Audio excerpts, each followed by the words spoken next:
Boa tarde. Bem-vindos a mais uma aula. Lembrando que essa aula está sendo transmitida ao vivo pelo YouTube e também pelo Facebook e também pelo Meet do Google. E vai ficar gravado tanto no Facebook quanto no YouTube. No YouTube eu faço uma edição para cortar o iniciozinho e logo a aula em si. Nas últimas aulas, eu tenho falado sobre a relação entre informação e conhecimento em vários aspectos. Primeiro, no aspecto relacional entre o indivíduo com o externo, na formação do conhecimento. Falamos também na relação social, e que também tem essa construção de conhecimento e também é influenciada por essa construção de conhecimento individual. Falamos sobre o aspecto ético, ou como é que se constitui a ética a partir dessas relações indivíduo-meio e indivíduo-outros indivíduos. E hoje a gente vai falar sobre a relação entre a informação e a política. Primeiro, uma pequena revisão. A informação chega até você e você interpreta, raciocina, pensa ela e aí produz o conhecimento. Então, o conhecimento é algo individual. Nas relações sociais, você também tem uma construção de conhecimento, e essa construção de conhecimento ela se dá a partir de construções individuais e na interação entre os indivíduos. Então, nada é parado, estático, em termos de conhecimento. Ele está sempre se transformando e, a partir dessas transformações, gerando outros conhecimentos.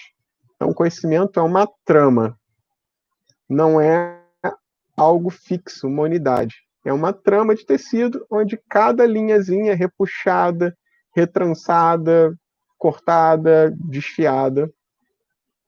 Ok. Então, para falar sobre essa questão de informação em relação à política, hoje a gente vai dar um exemplo. Tem uma reportagem que saiu dia 27 de junho na Folha de São Paulo, falando sobre o governo militar, ditadura militar, que houve no Brasil. E a Folha de São Paulo, ela tem alguns artigos que, para que você os acesse, você tem que ser assinante, e outros, o acesso a esses artigos é liberado. Por que alguns artigos eles são para assinantes e outros liberados? Talvez por uma questão de marketing, uma questão financeira, mas o fato é que alguns artigos são liberados e outros não. E, como eu não sou assinante, esse é um dos artigos que estavam liberados, e aí me interessou o tema, fui lá ler ele. Então, tem aqui o artigo, é a informação. Então, o artigo de jornal Folha de São Paulo, 27 de junho de 2020, de simulada ditadura militar criou miragem de separação de poderes. Essa é uma reportagem que não tem um acesso restrito. Qualquer um pode ir lá no site da Folha de São Paulo e acessar essa reportagem. Primeira informação. Essa informação ela é livre. Você não precisa ser assinante para acessá-la. Apesar de precisar de internet para acessá-la, de um computador, de um celular que tem acesso à internet, para acessar essa informação. Então, nós temos uma informação que é acessível por alguns e por outros não. Uma pessoa que não tem computador, não tem celular, não tem internet, não vai conseguir acessar essa informação. Independente dessa informação ser interessante para ela ou não, essa informação dada não vai ser acessível, a não ser que ela seja trazida à percepção dela de outra forma. Por exemplo, estou numa sala de aula falando sobre esse artigo do jornal Folha de São Paulo. Então, estou trazendo não essa informação, mas um conhecimento baseado na informação que eu recebi. Então, aquele que não tem internet, aquele que não tem celular, não tem computador, ele não vai conseguir acessar essa informação. ele pode acessar a minha visão, a minha interpretação dessa informação, ou não ficar sabendo de nada. É isso. Ou ficar sabendo a interpretação de outra pessoa, não só a minha, poderia ser outro professor, um colega, enfim. Mas, se alguém conseguir acessar, é porque ou tem internet e acessou, ou futuramente conseguiu internet e acessou. Mas para acessar a informação precisaria de internet. Mas por que um artigo livre e não um artigo restrito? Por uma questão de marketing, uma questão financeira? Então, tem um outro detalhe aí. Então, esse não é um artigo qualquer. É um artigo que não foi restrito e que só alguns têm acesso, que tem um certo poder aquisitivo para ter internet. E quem é esse público? É um público que tem o costume de ler jornal, é um público que costuma ler notícias, ou acessar a internet quando tem algum assunto interessante, vai lá ver. Então, não é um qualquer público, é um público específico. E aí vem o título do artigo. Dissimulada, ditadura militar criou miragem de separação entre poderes. Então, o artigo é uma mensagem que ela contém as informações. Uma dessas informações, já falamos, é o artigo não ser restrito e estar disponível só para quem tem acesso à internet, diretamente. Dissimulado, ditadura militar criou miragem de separação de poderes. O que é o dissimulado? Dissimulado envolve quando você finge. Você tenta parecer ser de tal forma. Quando você tenta parecer ser de tal forma, você está sendo dissimulado.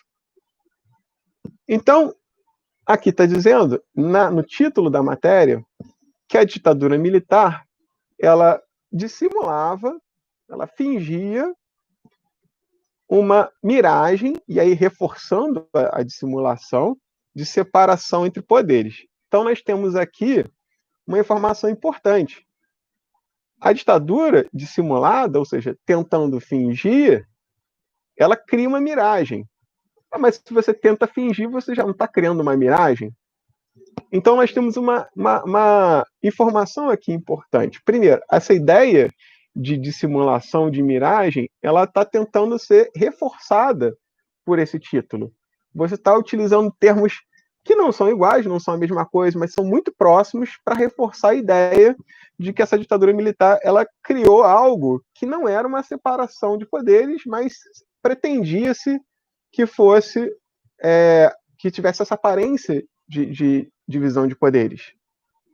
Tá, mas por que essa informação está sendo dada num artigo que não é restrito? Será que é interessante que todas as pessoas saibam que a ditadura militar criou uma miragem que fingia que tinha uma divisão de poderes? Mas, se esse fosse o interesse, esse artigo ele seria disponível também para quem não tem acesso à internet. Então, aqui não é interessante que qualquer um tenha essa informação. É interessante que certas pessoas, possível consumidores do jornal Folha de São Paulo, tenham acesso a essa informação, de repente querendo assistir outros artigos, ler outras coisas, mas o foco não é qualquer pessoa. O cliente do jornal não é qualquer pessoa. Senão estaria disponível em panfletos distribuído na rua para qualquer um. Não é, está na internet. Então, é restrito, é restritivo nesse sentido. E aí o subtítulo. O subtítulo são as letras pequenas que vêm embaixo do título. Regime manteve Congresso Nacional e Supremo Tribunal Federal abertos. E tolerou oposição, mas caçou deputados e magistrados. Então nós temos aqui que o regime manteve o Congresso Nacional e o Supremo Tribunal abertos, que seriam esses poderes além do executivo, que formariam os três poderes. Então, quais são os três poderes? Executivo, judiciário, legislativo. Então, no título está se colocando que houve uma dissimulação da divisão de três poderes e que isso não era real, era uma miragem, que, na verdade, aquilo que seria o poder legislativo, representado pelo Congresso Nacional, e aquilo que seria relativo ao Judiciário, Supremo Tribunal Federal, seria apenas uma dissimulação, uma miragem. E a oposição do Legislativo seria falsa. Seria falsa? Não. Ele não está colocando que seria falsa, está colocando que tolerava a oposição, mas caçou deputados e magistrados. Se a separação entre poderes ela é falsa, então você não tem os outros poderes. Você finge que tem os outros poderes. Mas se você está fingindo que tem outros poderes, esses outros poderes eles não estão se opondo. Mas se eles não estão se opondo, então como é que se diz ali no subtítulo que o regime, imagino que ele esteja se referindo ao regime militar, tolerava a oposição? Porque se essa oposição não era real, era uma miragem, segundo o título desse artigo, não tinha uma oposição para ser tolerada, porque não era real. Então, ou era real e era tolerada, ou não era real. E aí, na segunda parte desse subtítulo, mas caçou deputados e magistrados. Então, por um lado, o título coloca que essa divisão não era real. Você simulava uma relação entre esses três poderes que se equilibravam, que se limitavam em termos de poder. Mas, no subtítulo, coloca que, na verdade, existia uma oposição, mas que ela era tolerada. Mas aí você coibia essa oposição através de ameaças de cassação de deputados e magistrados. Então, existiria, não seria miragem, o que seria miragem seria a divisão de poderes. Entendeu? Existia uma oposição, mas essa oposição não tinha poder real. É isso que esse título e esse subtítulo estão dizendo. Que existia os três poderes. Existia. Tinha lá o legislativo, tinha lá o judiciário, tinha o executivo, mas que o judiciário, os juízes, Supremo Tribunal e o legislativo, os deputados, senadores, que eles não tinham um poder real. Por quê? Porque eles sofriam as ameaças do executivo. No caso, seria o regime militar. Ok. Mas isso tudo está sendo um artigo de 27 de junho desse ano, na Folha de São Paulo, desse ano 2020. Por quê? A máquina. Aí começa a matéria do Fábio Zanini. A máquina política que sustentou a ditadura brasileira não foi apenas autoritária e repressora, foi também dissimulada. Durante seus 21 anos, o regime militar cultivou uma miragem democrática. Aí está uma outra coisa interessante, que é a introdução dessa coisa do democrático. Então, o que ele está reforçando é que a ilusão de que existiam três poderes, de fato, e não apenas três, mais um mandava e os outros eram ameaçados, seria uma ilusão de que havia uma democracia e de que as pessoas tinham uma forma de controle de possíveis abusos desse regime. Então você simulava. Mas eu pergunto para você, o que essa informação diz sobre os nossos dias de hoje? A gente entra naquele assunto de como é que a informação ela pode produzir conhecimento.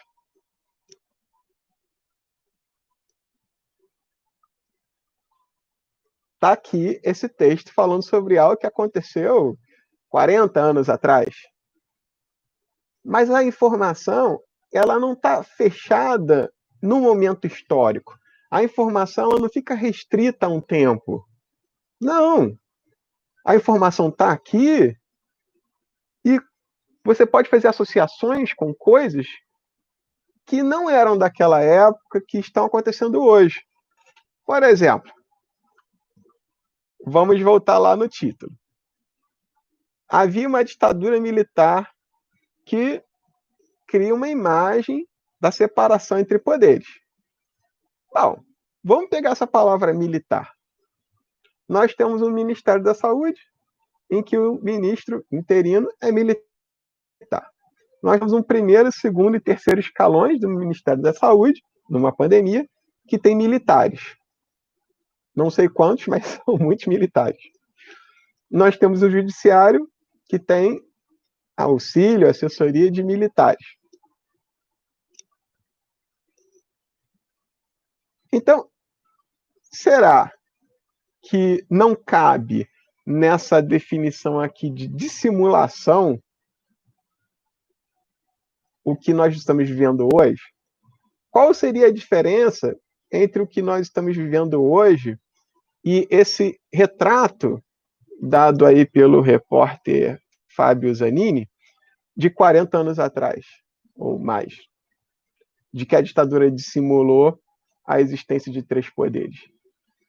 Porque, veja, se os militares eles estão presentes não só no executivo, mas no judiciário e no legislativo, essa presença ela serve como coerção? Ou será que esses militares que estão no poder, eles ignoram o fato de serem militares ou, de repente, não serem militares de fato, mas serem militares da reserva, ou seja, aposentados, e deixam de lado isso para fazer em função daquele poder, até de regular os outros poderes? Ou será que é uma miragem criada? Aí, eu volto aqui para o subtítulo, que o regime manteve o Congresso Nacional e o Supremo Tribunal aberto e tolerou oposição. Então, isso aconteceu há 40 anos atrás. Será que hoje há uma oposição que é tolerada? Porque quando você tolera, né, fica aquilo lá te perturbando, perturbando, mas você meio que tá, é café com leite, não tem tanta importância assim, criancinha, deixa pra lá. Você vai tolerar. Mas, se é uma miragem criada dessa separação dos três poderes, lá na época do regime militar, essa oposição, ela não era de poder, porque ela tinha a ameaça sobre ela.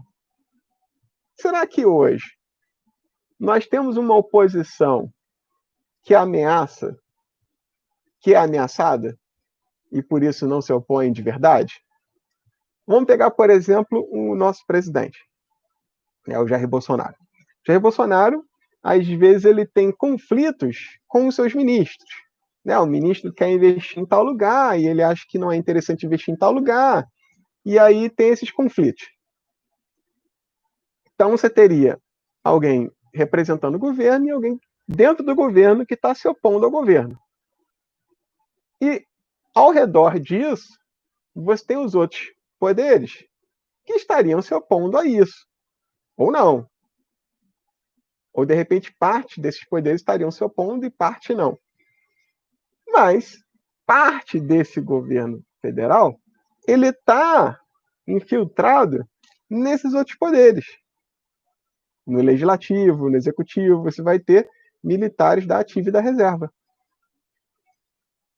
E será que essa infiltração, ela é uma infiltração casuística? Ou será que ela representa o você não precisar tolerar a oposição porque você é a oposição? Isso não tem brilhantismo nenhum. Quer dizer, não inventei isso, o governo atual não inventou isso. Isso aí é muito antigo. Você vai ver várias matérias de jornais, até já falei em outras aulas sobre um artigo de outro jornal, da BBC Brasil, falando sobre isso, do professor Piero Larner, que é um antropólogo, e já discutimos sobre esse texto, já analisamos esse texto até em atividade, mas por que que essa informação desse jornal chega até nós agora? E por que ele não fala diretamente do governo atual traçando esses paralelos? Por que fala de 40 anos atrás, mas basicamente traduzindo tudo que nós estamos vivendo hoje? Então, essa informação ela é jogada para que algumas pessoas vejam, algumas pessoas interpretem de uma forma específica e que isso cause uma reverberação específica. É disso que a gente falou, acho que 2 vídeos atrás, sobre a questão do caos. Se você conhece o contexto, se você conhece os agentes, se você conhece o pano de fundo disso, e você conhece a informação nova que está sendo introduzida, você sabe o que vai acontecer. Você tem uma grande chance de prever, não, essas pessoas que vão ser atingidas por essa informação nova, elas vão ter a reação X. Mas se essa é uma informação aqui da Folha de São Paulo, de 40 anos atrás, sobre o que seria a ditadura, nesse artigo de 27 de junho de 2020, se essa informação aqui ela é tida há 1 ano atrás, por que ela não foi publicada há 1 ano atrás? O que mudou, de repente, na cabeça do jornalista para que fosse interessante publicar agora e não há 1 ano atrás? Será que ele teve a ideia? Não, agora eu vou publicar agora. Mas por que agora e não amanhã? Será que as pessoas estão muito interessadas no tema da ditadura, então venderia jornal publicar isso agora?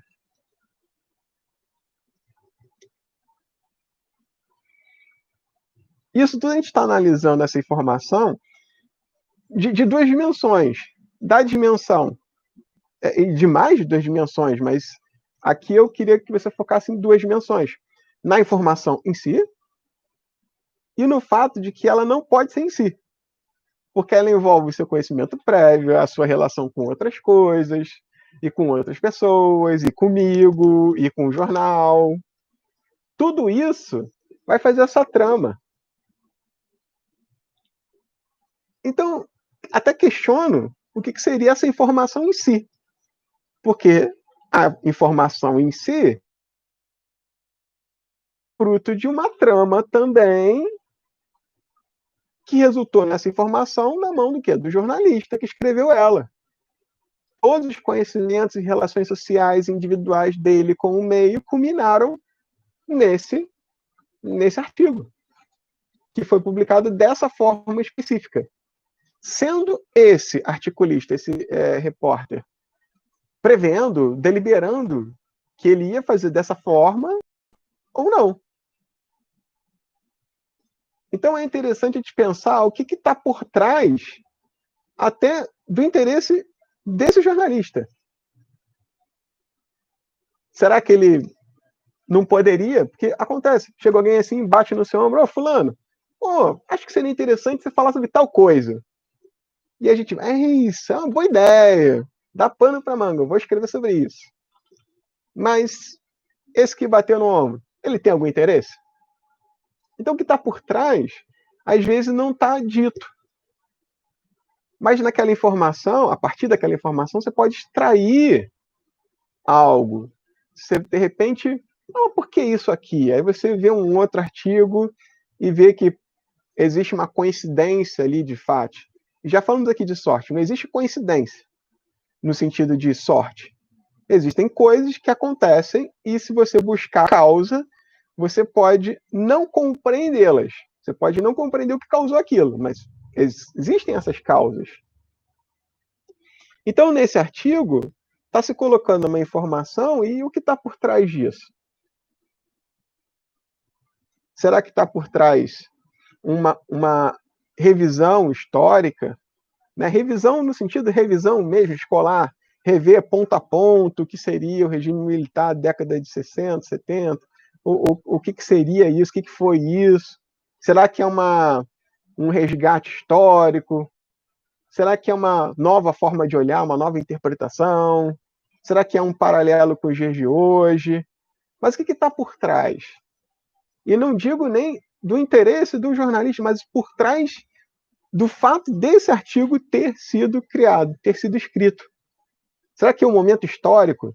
Será que está se falando muito de militar, então, em algum momento, algo causou que essa ideia de fazer um artigo sobre isso surgisse na cabeça do jornalista? Entendeu?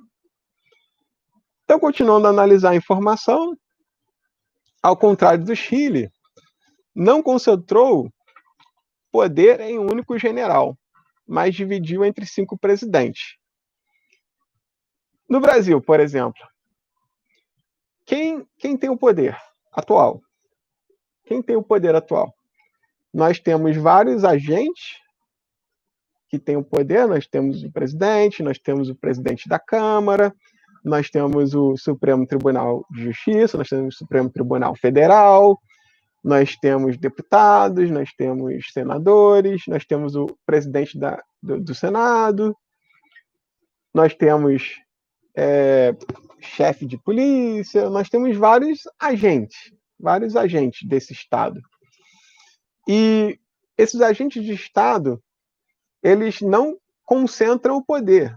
Não tem nenhum desses agentes que concentra o poder sobre si. Não é? Mas isso quer dizer que eles são equilibrados entre si? Que eles limitam o poder do outro? Por exemplo, no jogo de futebol, o seu time limita o seu poder? Ou ele joga com você na tentativa de ter uma sinergia, né? Seleção brasileira, por exemplo, não tem muita sinergia, né? Parece que eles estão jogando entre si. E o oponente só fazendo gol. O time brasileiro feminino é diferente, eles jogam mais em equipe. Essas pequenos agentes aí formando o Estado, eles estão agindo em equipe, eles estão agindo contra si, eles estão agindo em função do bem-estar social, pelas pessoas. Aqui nesse artigo, falando sobre a ditadura militar de 64, o regime militar, ditadura, fala sobre que teriam dividido o poder entre 5 presidentes na tentativa de criar essa ilusão de democracia.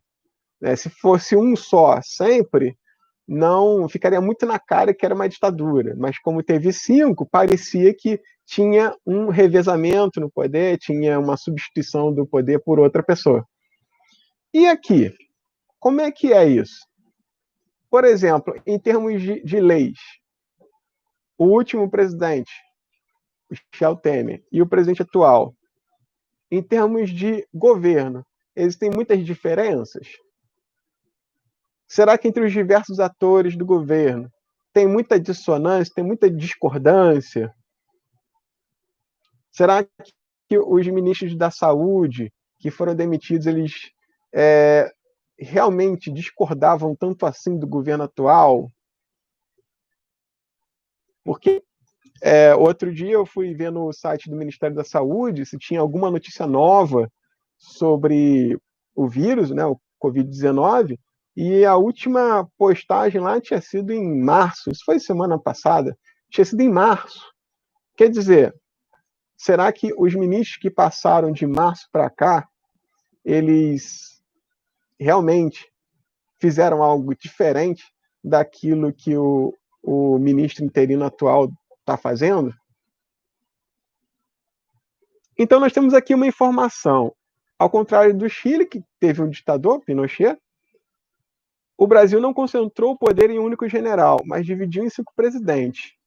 Diferente da Argentina, manteve o Congresso aberto por praticamente todo o período e tolerou a existência de uma oposição formal.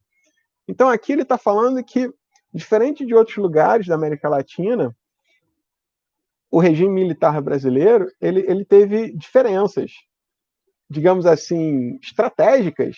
Não, vamos mudar o presidente de tempo em tempo para não parecer uma ditadura, vamos manter o Congresso aberto para as pessoas não acharem que é uma ditadura. Então, tinha um elemento estratégico. Não vou avaliar se essa estratégia era ética ou não, mas tinha um elemento estratégico visando não parecer que era uma ditadura, né? Aparentemente. E hoje? Por exemplo, ao invés do presidente ser um militar da ativa, ser um militar aí aposentado, mas ele ter no quadro de governo vários militares, será que é uma coincidência?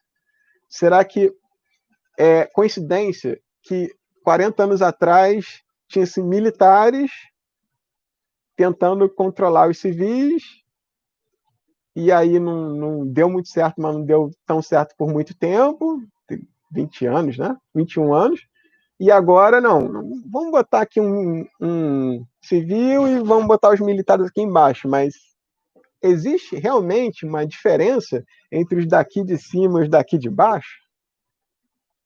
Essa diferença, ela é uma diferença real ou uma diferença estratégica? É uma evolução da estratégia que se tinha aí naquele momento. Então, todas essas considerações que eu estou fazendo é com base nessa informação que chegou até mim. E aí é o que eu estou avaliando, estou pensando, estou refletindo. Talvez o repórter Fábio Zanini, que escreveu essa reportagem, ele não tivesse ideia de que isso ia me causar esse tipo de reflexão. Mas me causou esse tipo de reflexão. E se eu ler outros 10 artigos, isso pode me causar outras reflexões. Eu posso também não achar interessante e não pensar sobre aquilo. No entanto, pensei. Então, olha só como é que a relação entre o conhecimento e a política ele se dá. Porque a todo momento que eu estou lendo aqui o artigo, eu estou transformando isso aqui, construindo em mim conhecimento que tem relação com a política, que tem relação com o poder, e essa relação do poder com o povo e o governo.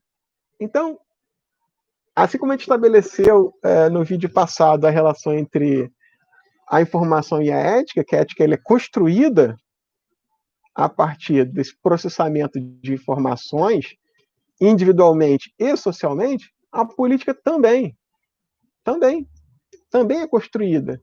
Não existe uma política que seja natural, essencial, universal. Ela também é construída. E aqui está um ponto que eu vou deixar para ser refletido. Se essa política ela é construída, ela pode ser mudada. Se ela pode se constituir dessa forma, ela pode ser desconstruída e construída de outra forma. Reciclada, mudada, colocada abaixo. Então, se hoje alguns têm muito e outros têm pouco, não quer dizer que você dar algo para esses poucos, para torná-los ricos, vai fazer com que esse modelo mude. Mas não quer dizer também que todo esse modelo não possa ser colocado abaixo. Todo esse modelo pode ser colocado abaixo. Porque todo esse modelo não surgiu do nada, esse modelo foi construído. Mas esse modelo foi construído por quem? Ah, ele foi construído não só pelas próprias interações individuais com o meio e as interações sociais, elas foram construídas ao longo de séculos. Não dá para dizer fulano é que fez com que o Brasil fosse assim. Não. Foi toda uma construção histórica e social da relação do indivíduo com o conhecimento e da relação do indivíduo com outros indivíduos, através dessa mecânica de trama, informação, conhecimento. Então, nada do que está sendo dito, mas democracia é o melhor possível, ou menos pior. Não. tem N outros sistemas de governo, inclusive sistemas que não foram inventados ainda. Talvez outros sejam melhores. E eu não posso nem citar um porque não foram inventados ainda. Mas não quer dizer que democracia seja melhor. O que também não quer dizer que ditadura seja melhor. Veja, não tem dois lados, A e B. Não, se você é contra a ditadura, então você é a favor da democracia. Se você é a favor da democracia, você é contra a ditadura. Não. Tem muitos outros sistemas de governo, tem muitos outros sistemas econômicos, tem sistemas, inclusive, que nem econômicos são. O dinheiro foi inventado. O dinheiro foi inventado. Se tudo isso, se toda essa construção foi inventada, um mundo mais humano é possível. Mas não é só mais possível. É possível um mundo humano. Não é só humano para alguns. É possível um mundo humano para todos. Então, quando se diz, mas podia ser pior, você normaliza o atual.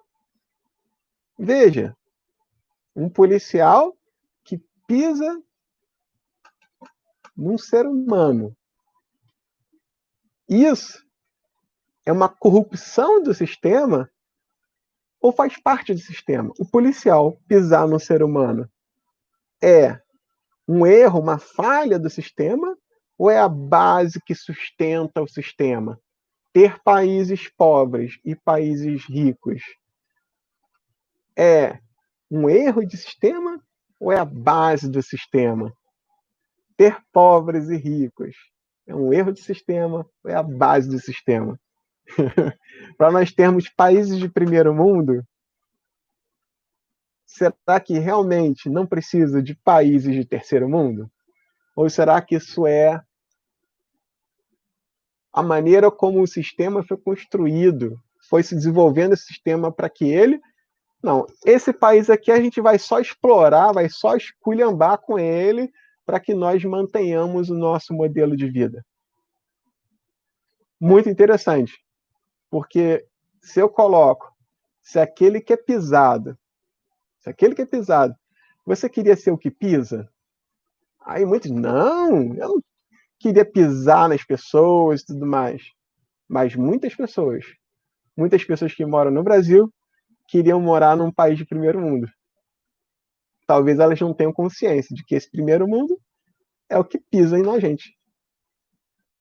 Obrigado, até a próxima.